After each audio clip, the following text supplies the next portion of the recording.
back tayo into recap. Kasi ako honestly, one of the situation kasi, kaya nga nag-fitness outfit din ako for today's video. Kasi sinasabayan ko ang ating Alexa ng Dubai. Anong tawag nito? Dahil sa outfit ko, patayin kita kami.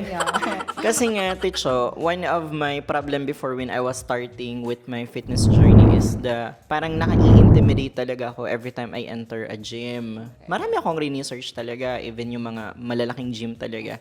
Tapos the problem is, parang alam mo yung parang walang welcoming atmosphere na parang once you enter the room, you feel being judged or whatsoever. In fairness naman kasi sa'yo, when you entertain me, parang na-feel ko na parang I'm at home. So I guess before tayo pumunta dun sa pinaka-POV topic natin, like ano ba yung perspective mo as a trainer? Like how do you handle your clients na parang ma-feel nila na okay, mag-friend tayo? Okay.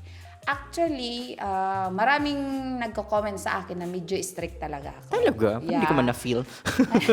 Pero once na may client akong ini-entertain for the first day, sinasabi ko talaga yung honest na don't give to the gym 100%. So 70% from your side, for the client side, which is 30% only for our trainer.